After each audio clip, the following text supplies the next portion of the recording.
Hey guys, today I want to share with you guys all the books that we read during our food unit. I do have it in like 3 separate piles. This one is more for if you want to kind of know where the food comes from. This pile is more if you want to actually like teach your little ones food and you want to show them like pictures and stuff like that. And then this one is more about a storyline that just talks about food and has food as like the main subject. Let's start with this group. This group of books is pretty much where our food comes from.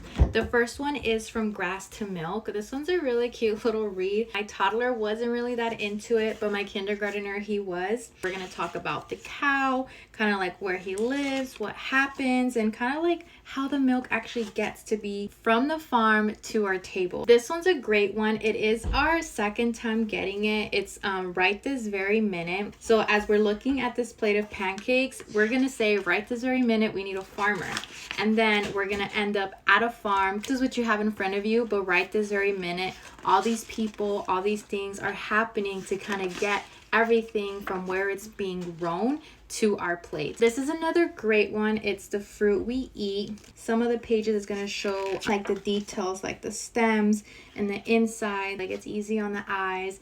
You want to do the parts of an apple, it's right here, parts of a pear. And then this is another great one. It is like our second time getting this one, and it's going to be like the same thing, like how did that get in there? We're going to go over every single little thing and kind of figure out how it got there and the steps to getting it done. So this is a great book as well.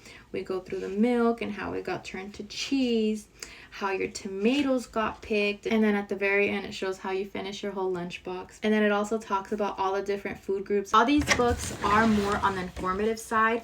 I do get them whenever we do a unit for food, just because I like introducing books like this. Okay, now this stack of books right here is pretty much more on if you want to teach your little ones actual fruits and veggies and stuff like that. Can you guess food? This one's a great one, just because it's going to go ahead and kind of like describe, and then right here it's going to be a zoomed in picture, talk about it, and the next page tell you what it is. Now these two, if you can, try to get them together because they're super cute. One is an alphabet about fruit and the other one is alphabet about vegetables, and it's our first time getting them and I'm really impressed with them. It goes through the whole alphabet, like avocado, bananas, coconut, everything, you know, and it has lots of little facts, or you can just focus on the letter and the name of the fruit. And then you got the veggies. A is for asparagus, B is for beans, you know.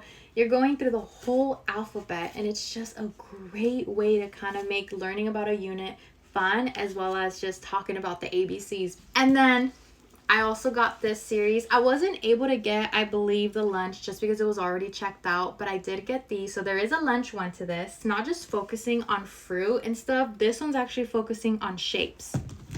This one's focusing on the opposites. And this one's focusing on counting.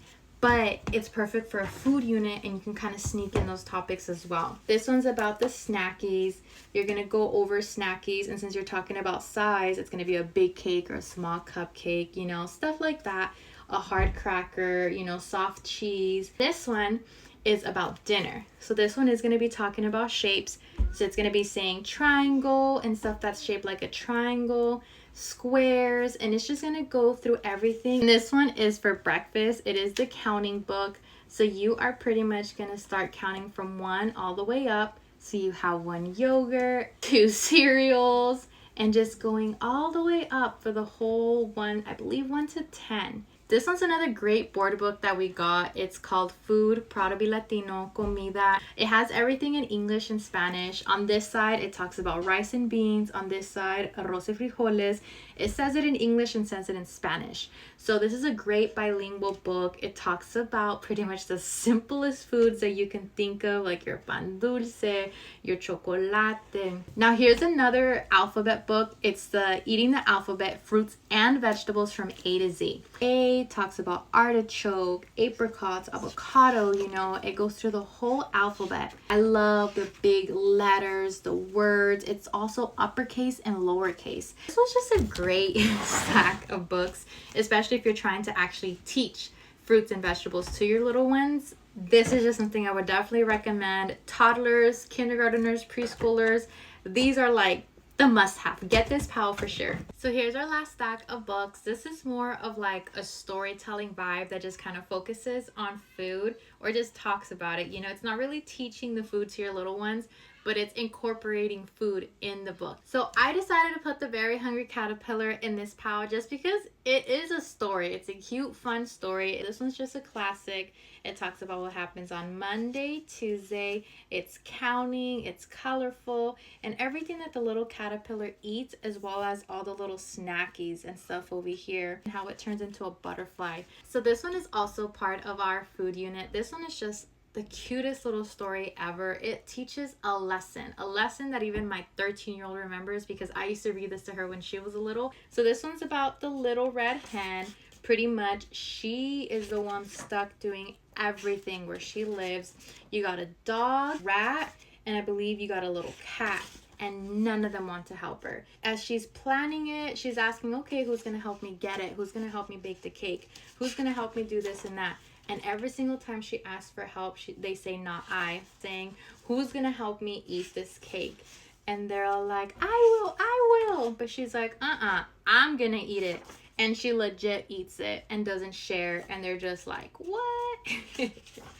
And at the end, every time she needs help, they end up helping because they know if they're not giving, they're not going to get anything in return. Now, if your little ones are into like Pete the Cat, this is another great book. This one pretty much is talking about a lunch that he's going to have. He's hungry for this, hungry for that. So he ends up stacking things on top of each other, making this big, huge lunch, talking about the different things that he's putting on top.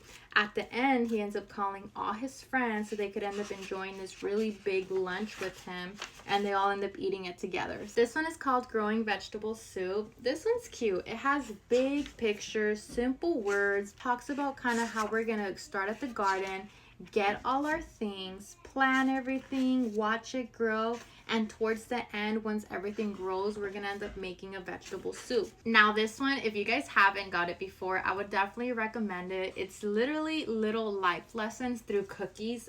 It's part of our book list. It's my second time getting it, and I just think it's the cutest thing. The illustrations are cute. It talks about, look, cooperate means this. Trustworthy means this. And it kind of tells you what it means and what it doesn't mean. So it shows you pictures of what to do, what not to do. Fair means this. Unfair means this.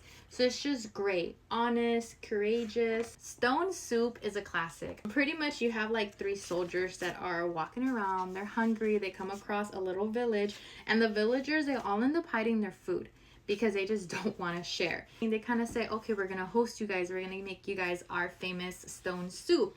And as they're making it, someone ends up saying like, oh, wouldn't it be nice if we had salt? And someone says, I have salt. Wouldn't it be nice if we had meat? I have meat. And then everybody starts bringing the food that they hid, and they all end up making it together.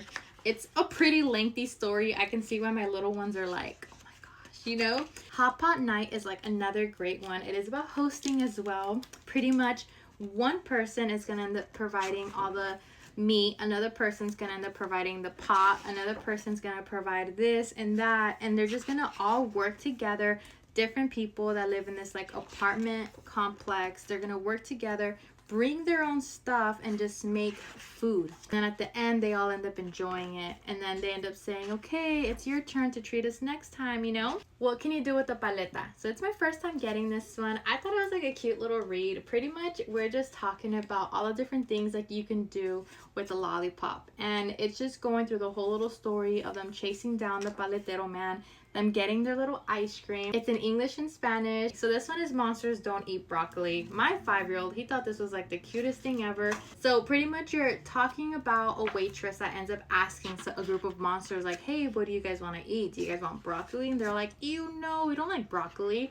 We like rockets, we like trains, we like bicycles, this, that, but not broccoli.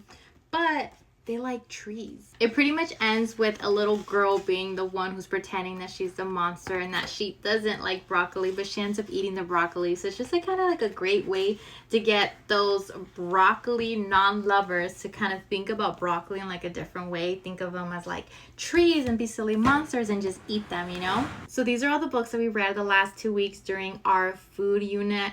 They are mostly geared towards my 2-year-old toddler, 2.5-year-old, but I do like to get a variety of books just because I do read to both my 2-year-old and my 5-year-old. So anytime I can get something, even if we don't finish it, we at least flip through it and go through all the pictures. But these are all great selections. It is our second year getting a lot of these books, and they're just perfect if you want to do a cute little food unit.